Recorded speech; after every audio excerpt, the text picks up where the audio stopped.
Le 21 juillet 1969, Neil Armstrong et Buzz Aldrin sont devenus les premiers hommes de l'histoire à poser le pied sur la Lune.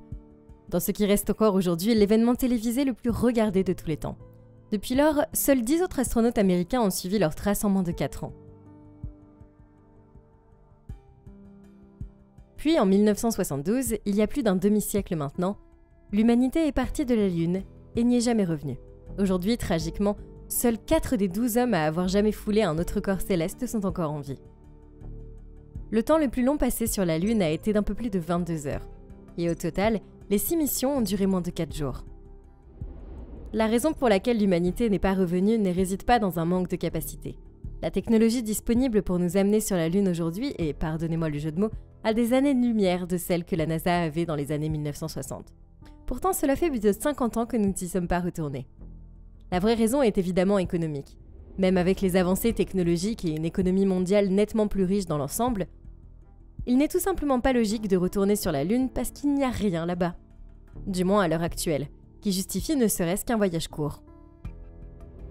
Une mission vers Mars est d'un tout autre ordre. Les plans les mieux conçus aujourd'hui estiment qu'un tel voyage prendrait 2 ans aller-retour, alors qu'une mission vers la Lune a pris un peu plus d'une semaine. C'est 200 fois plus loin et ça prendrait 100 fois plus de temps. Il faudra donc 100 fois plus de fournitures et il y a 100 fois plus de possibilités d'accidents. Le contrôle de tout cela va nécessiter une immense quantité de ressources. Et en fin de compte, il n'y a toujours rien, économiquement parlant, qui justifie cela, du moins pour le moment. Il y a de fortes chances qu'un gouvernement, ou peut-être même une entreprise privée comme SpaceX d'Elon Musk ou Blue Origin de Jeff Bezos, investissent les ressources nécessaires pour envoyer un être humain sur Mars, pour la même raison pour laquelle nous avons envoyé les humains sur la Lune il y a 50 ans, par fierté, ou pour pouvoir montrer que nous étions capables. Il est peut-être même possible de justifier cela. En effet, les programmes spatiaux cherchant à être les premiers à atteindre un objectif ont donné naissance à des technologies incroyables, qui ont apporté bien plus de valeur à l'économie mondiale que ce qui a été dépensé pour atteindre ces objectifs. De plus, cela s'est fait sans les terribles conséquences des technologies issues d'institutions comme l'armée. Donc même si c'est une perte d'argent, il est probablement préférable que les gouvernements du monde entier gaspillent de l'argent en lançant des fusées dans l'espace plutôt qu'en visant les capitales de leurs opposants. Cependant, malgré les arguments en faveur de prouesses temporaires d'ingéniosité humaine, il devient tout aussi difficile de justifier ce que beaucoup de gens réclament, une colonie humaine permanente dans l'espace ou sur Mars. Nous pouvons engager beaucoup de ressources pour aller dans ces endroits simplement pour dire que nous y sommes allés. Surtout maintenant que le monde dispose de ressources bien plus abondantes qu'il y a 50 ans, mais y rester est une toute autre question. Pour empêcher que Mars ne devienne un autre endroit que nous visitons quelquefois et sur lequel nous ne reviendrons que dans un autre demi-siècle, il doit y avoir une justification économique à long terme pour y installer une colonie. Sinon, ce ne sera guère plus d'une démonstration scientifique très impressionnante. Alors, existe-t-il des moyens de rendre économiquement viables les colonies permanentes dans l'espace ? Si oui, que ferait-elle ? Et enfin, si ce n'est pas le cas, que faudrait-il changer pour que cela se produise ? Au niveau le plus fondamental, et ce depuis le tout début de la vie sur Terre, même les organismes les plus élémentaires ont eu besoin d'une raison pour quitter leur environnement actuel vers un nouvel environnement. Que ce soit pour accéder à de nouvelles ressources alimentaires ou naturelles, pour trouver plus d'espace de vie, afin d'étendre leur espèce, ou tout simplement pour éviter les menaces qui existaient dans leur environnement actuel. Des micro-organismes jusqu'aux économies nationales modernes, les choses ne vont pas s'établir là où il n'y a pas d'avantage compétitif à le faire. Obtenir accès à davantage de ressources, c'est la raison évidente qui justifie le fait de s'aventurer dans l'espace. Ici sur Terre, nous avons un approvisionnement fondamentalement limité en ressources. Et cette réalité est au cœur du problème économique central. À savoir que les êtres humains ont des désirs illimités, mais seulement des ressources limitées pour les satisfaire. Devenir une civilisation spatiale pourrait hypothétiquement donner à l'humanité un accès, pour ainsi dire, à des ressources illimitées. Ce qui changerait fondamentalement la nature de l'économie elle-même. Il y a des millions d'astéroïdes dans notre système solaire qui sont composés de trillions de dollars de matériaux, au prix des marchés actuels. Bien sûr, comme beaucoup le souligneront rapidement, si nous commencions à exploiter ces ressources en masse, la valeur de ces métaux précieux et de ces matériaux chuterait significativement. Mais c'est un peu le but. Si l'humanité disposait en effet d'une abondance effective de tout ce dont elle avait besoin pour fournir aux gens les biens et services qu'ils demandaient, alors la nécessité d'un système de marché serait redondante. Un système de marché n'est qu'un outil que les participants économiques utilisent pour faire face au problème économique fondamental des ressources limitées. C'est un outil très efficace et il nous aide à décider ce qui doit être produit, combien doit être produit et pour qui cela doit être produit. Mais ce n'est toujours fondamentalement qu'un outil. Bien sûr, il y a quelques problèmes avec cette projection idéaliste de l'avenir. Sur une période de temps suffisamment longue, l'humanité pourrait simplement croître assez pour remplir les contraintes de cette nouvelle offre plus abondante de ressources. Nous atteignons déjà les limites finies de nombreuses ressources de la Terre, là où il y a seulement 100 ans, cela aurait été presque inimaginable. La production mondiale et l'utilisation mondiale de tout cet ensemble se présentent comme suit. Ce n'est qu'à partir des années 1800, bien au cœur de la révolution industrielle, que le monde produisait chaque année pour une valeur de 1000 milliards de dollars. Cette année, le monde est en passe de produire bien plus de 100 billions de dollars de production. Nous générons cette production en exploitant des ressources et en transformant ces dernières en ressources encore plus précieuses. C'est une mesure cumulative. Une grande partie de cette valeur ajoutée ne disparaît pas, de sorte que ce graphisme sous-estime à quelle vitesse l'humanité se développe. Mis à part les combustibles fossiles qui sont, autant que nous le sachions, une ressource spécifiquement terrestre, il y a 1000 milliards de fois plus de minéraux, de métaux et même de matières premières comme l'eau qui flottent dans notre seul système solaire. À notre taux de croissance exponentielle actuel, cela nous donnerait une abondance de ressources pendant encore quelques siècles. Mais cela suppose que la croissance ne s'accroîtrait pas si nous avions accès à toutes ces ressources supplémentaires. En réalité, dans l'hypothèse d'une situation où nous pourrions récolter économiquement toutes ces matières, nous atteignerions probablement des pénuries pour certaines d'entre elles bien plus tôt que nous le pensons. Il s'agit également d'une très grande hypothèse. Bien entendu, le véritable problème à l'accès à tous ces matériaux est que, le temps qu'ils soient ramenés sur Terre, où ils seraient effectivement demandés, nous aurions engagé des milliers de fois plus de ressources que ce que nous obtiendrons en retour. Quitter la planète devient moins cher grâce aux nouvelles technologies, mais pour l'instant, il n'y a aucune ressource valant ce voyage, même si elles sont pratiquement infiniment abondantes. Cela est particulièrement vrai pour les opérations sur un autre corps céleste. Ramener des matériaux d'astéroïdes en microgravité de manière à apporter plus à l'économie que ce que cela coûte est déjà au-delà de notre technologie actuelle pour le moment. Surmonter le défi d'échapper à la gravité de la Terre puis de descendre sur un corps céleste comme Mars, ayant sa propre gravité, pour ensuite devoir en sortir et descendre de nouveau sur Terre, est un défi d'une toute autre ampleur. Ce n'est pas un problème économique propre aux voyages spatiaux. Même ici sur Terre, il existe de nombreuses régions qui ne sont pas économiquement prospères parce que leur géographie les rend simplement non compétitives sur les marchés mondiaux.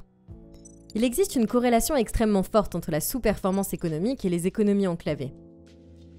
Les seules exceptions à cette règle étant les pays européens riches qui ont développé leurs économies locales bien avant que le commerce mondial ne devienne un déterminant prédominant de la réussite économique.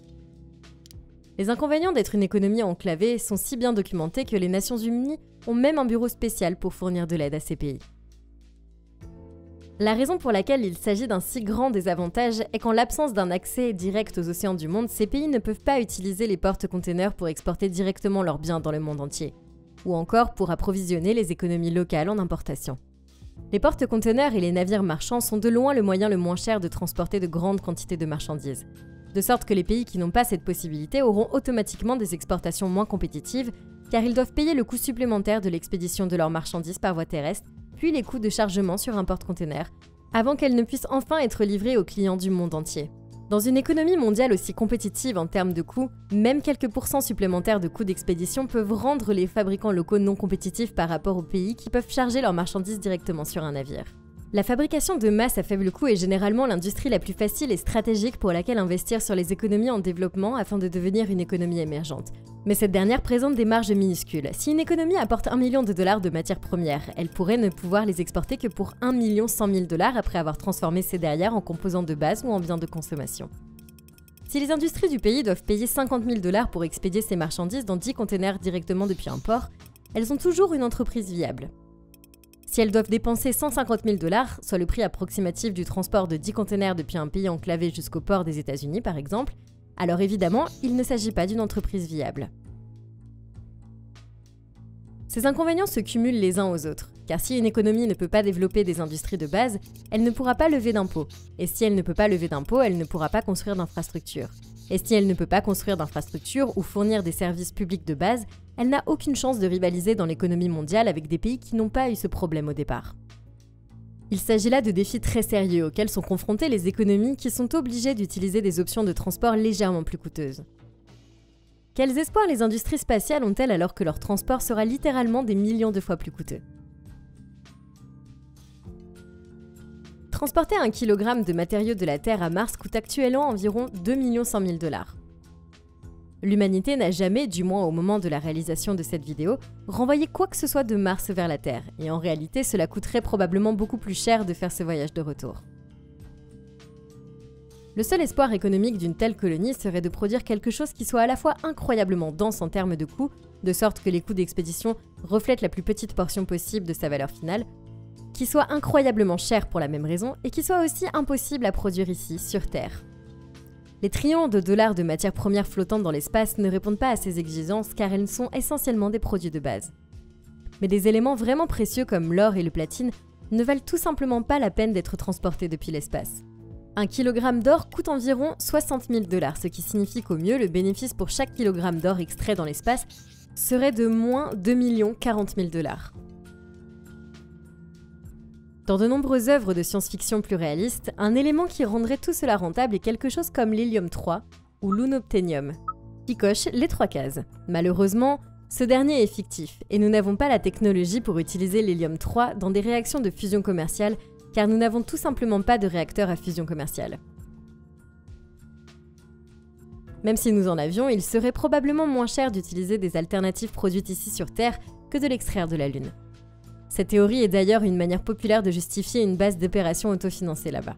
Donc si l'accès aux ressources ne rend pas une colonie spatiale économiquement viable avec la technologie actuelle, il existe encore d'autres raisons d'explorer l'espace, comme le fait d'avoir plus d'espace pour nos activités. La population de la Terre a considérablement augmenté au cours des derniers siècles, et si nous voulions continuer ce taux de croissance, nous allons éventuellement avoir besoin de plus d'espace pour tout le monde. Heureusement, l'espace a beaucoup d'espace. Je sais, assurez-vous de vous abonner parce que vous ne trouverez nulle part ailleurs de telles connaissances. Plus sérieusement, une hypothèse logique est que si l'humanité veut continuer à croître, elle devra s'installer dans l'espace, ne serait-ce que parce que notre planète ne peut supporter qu'un nombre limité d'externalités négatives produites par la prospérité des gens. À mesure que l'humanité est devenue plus riche, elle utilise également plus d'énergie. D'ailleurs, une grande partie de notre richesse aujourd'hui dépend de la quantité d'énergie à laquelle nous avons accès. Il y a seulement 200 ans, il fallait en moyenne 84 heures de travail à une personne pour se permettre l'énergie nécessaire à 1 heure de lumière artificielle. Aujourd'hui, cela prend seulement 1,5 secondes. Cela tient à la fois du fait que la personne moyenne gagne beaucoup plus d'argent, mais aussi parce que l'énergie utilisable est devenue beaucoup plus abondante et beaucoup moins chère. Tout, de la communication au calcul, en passant par le chauffage, la climatisation, l'éclairage, les transports, la fabrication de tout ce qui a construit le monde moderne tel que nous le connaissons aujourd'hui, consomme beaucoup d'énergie. C'est cette énergie qui a également causé des problèmes d'émissions, et même si le monde s'améliore dans l'utilisation des énergies renouvelables, elles ont aussi leurs limites. Si l'économie mondiale continue de croître au rythme actuel, ce que nous espérons, alors toute la surface de la planète devra être couverte de cellules solaires hautement efficaces pour fournir autant d'énergie utilisable. Cela suppose également que la population humaine n'augmente pas, alors que, toute chose égale par ailleurs, il serait justement préférable qu'elle augmente. La richesse mondiale et la population mondiale se renforcent mutuellement de manière fantastique. Plus le monde produit, plus il peut soutenir de personnes. Plus de personnes signifie plus d'innovation. Et ces innovations permettent à l'économie mondiale de produire davantage de biens et de services. Une solution facile à cette limitation consisterait à s'étendre dans l'espace, où l'énergie peut être récoltée à plus grande échelle et où les populations peuvent croître sans être entravées par les dommages qu'elles causeraient à un monde fondamentalement limité.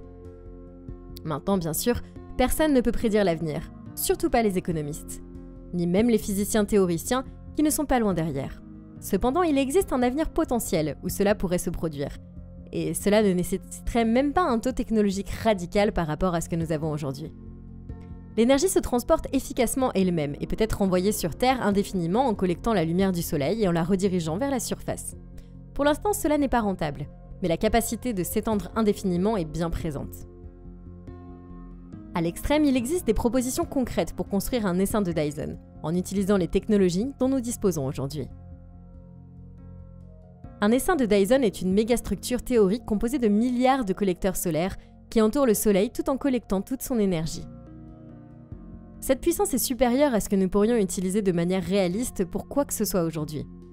Mais si la relation entre l'énergie et la production économique se vérifie, Alors dans un avenir lointain, une telle structure pourrait être la clé pour permettre à des billions de personnes de vivre une vie abondante qui nous ferait passer pour des hommes des cavernes en comparaison. À plus court terme, cela se rapproche beaucoup de la mission de Blue Origin, qui a pour objectif déclaré de fournir les ressources nécessaires à l'infrastructure qui rendrait l'industrie et la collecte d'énergie dans l'espace directement autour de la Terre commercialement viables. Avec un accès pratiquement illimité à l'énergie, le coût relatif de l'acheminement de matériaux dans l'espace diminuerait. Et une fois là-bas, certaines industries bénéficieraient de l'environnement microgravité.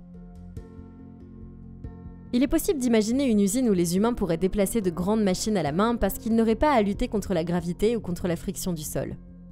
Imaginez à quel point il serait facile d'installer quelque chose comme un moteur de voiture si tout flottait simplement comme dans l'espace. Bien sûr, ce n'est qu'un exemple. La facilité de fabrication d'une voiture en microgravité serait plus que surpassée par le coût de l'acheminement vers et depuis l'espace. Mais cela démontre tout de même un réel avantage. Un autre avantage majeur provient de l'espace. Certains processus de fabrication ne sont possibles qu'en microgravité. La Station spatiale internationale fonctionne déjà comme la première usine spatiale produisant un type expérimental de câble à fibre optique connu sous le nom de SBLAM. Les câbles à fibre optique alimentent l'Internet moderne en envoyant des signaux sur des milliers de kilomètres sous les océans du monde entier. Cependant, ils trichent un peu car les fibres modernes ne sont pas assez bonnes pour envoyer des signaux sur de si longues distances en raison de petites imperfections qui affaiblissent ces derniers sur une telle longueur. Pour contourner ce problème, des répéteurs sont utilisés dans les câbles modernes pour réamplifier les signaux tous les 60 à 70 km. Ces répéteurs sont extrêmement coûteux et coûtent cher à exploiter tout au long de la durée de vie du câble sous-marin. De plus, ce sont des points faibles potentiels qui pourraient causer la rupture du câble ou être compromis par des opérations sous-marines visant à voler des données. Les nouvelles fibres expérimentales produites dans la Station spatiale internationale sont si parfaites en raison de leur processus de fabrication en microgravité qu'elles pourraient envoyer des signaux à travers les océans du monde sans avoir besoin de répéteurs. Cette fibre de verre, même si ce n'est pas quelque chose qui est directement extrait de l'espace, est ce qui se rapproche le plus d'un produit qui pourrait sérieusement cocher toutes les cases. D'autres candidats potentiels incluent certains produits pharmaceutiques et microprocesseurs qui montrent également des avantages à être fabriqués en microgravité. Malheureusement, sans le soutien du Laboratoire national de la Station spatiale internationale, il n'est toujours pas rentable de produire ces produits. L'utilisation classique des câbles à fibre optique classiques avec des répéteurs est économiquement toujours plus intéressante. Cependant, à mesure que les lancements spatiaux deviennent de moins en moins chers, cela pourrait être le premier de nombreux produits fabriqués dans l'espace. Pour l'instant, l'essor de grandes industries lourdes dans l'espace est encore loin, et nous ne sommes pas près de manquer d'énergie ou d'espace sur Terre. Comme le sait quiconque ayant regardé les vidéos de Real Life Lore, la plupart de la population mondiale ainsi que les industries vivent dans des zones très concentrées, car partout ailleurs, les autres régions sont tout simplement moins hospitalières que les zones que nous avons développées. Mais même l'Antarctique et l'Euro-Balkany sont pratiquement un paradis comparé à l'espace, donc l'économie mondiale n'est pas encore confrontée à ces limites particulières. Cela laisse seulement la motivation finale, et potentiellement la plus préoccupante, pour rendre une colonie spatiale permanente commercialement viable. Et c'est comme le dernier espoir de l'humanité. Il s'agit d'une question qui dépasse évidemment le cadre de l'économie, mais l'idée d'étendre l'humanité au-delà de la Terre afin que l'espèce puisse continuer à exister même si la planète est frappée par un astéroïde ou se retrouve détruite par une guerre nucléaire est une noble cause. Revenons à l'analogie des organismes se déplaçant vers de nouveaux environnements. L'une des raisons les plus courantes pour lesquelles ils ont franchi ce pas est d'éviter les menaces. Dans ce scénario, l'humanité ne chercherait pas des avant-postes industriels rudimentaires pour générer de la richesse sur la planète. Elle voudrait quelque chose de similaire à l'environnement que nous apprécions ici sur Terre, la gravité, de l'air respirable et la plupart des services qui rendent la vie confortable. Il existe deux moyens relativement raisonnables d'atteindre cet objectif. Une colonie sur Mars ou un type de station spatiale, appelé cylindre O'Neill qui est mis en rotation pour générer une gravité artificielle. Ces concepts ont été représentés dans des œuvres de science-fiction comme Interstellar, Elysium et bien sûr, qui pourrait oublier, Halo. Ces deux projets massifs demanderaient actuellement l'effort combiné de toute l'humanité pour être réalisés. Même les estimations les plus conservatrices situent le coût de l'établissement d'une ville sur Mars à environ 10 billions de dollars US. Et même dans ce cas, elle ne serait pas autosuffisante et dépendrait de livraisons régulières de produits en provenance de la Terre. Il est facile de devenir un peu philosophique à ce stade et de parler de la rare bénédiction qu'est la planète qui nous a été donnée pour y vivre. Cependant, du point de vue d'un économiste sans cœur, ou plutôt d'un actuaire, tout type de colonie spatiale de ce genre ne serait qu'une police d'assurance contre la destruction de cette planète. Actuellement, avec les technologies actuelles, cette assurance va coûter cher, et il est heureusement peu probable qu'elle soit nécessaire dans un avenir immédiat. Alors que ces ressources pourraient être mieux affectées à la réduction des menaces très réelles et très immédiates, qui pèsent sur notre planète. Si nous pouvons continuer à faire croître l'économie mondiale, comme nous l'avons fait au cours des 2 derniers siècles, alors tout comme le coût d'une heure de lumière artificielle est passé d'une dépense significative à quelque chose de complètement trivial, espérons que la technologie continuera à s'améliorer pour faire des colonies spatiales à long terme quelque chose que nous pouvons réaliser, et cela d'une manière qui ajoute réellement de la valeur, profitant à tout le monde sur la planète Terre. Merci d'avoir regardé. Bye.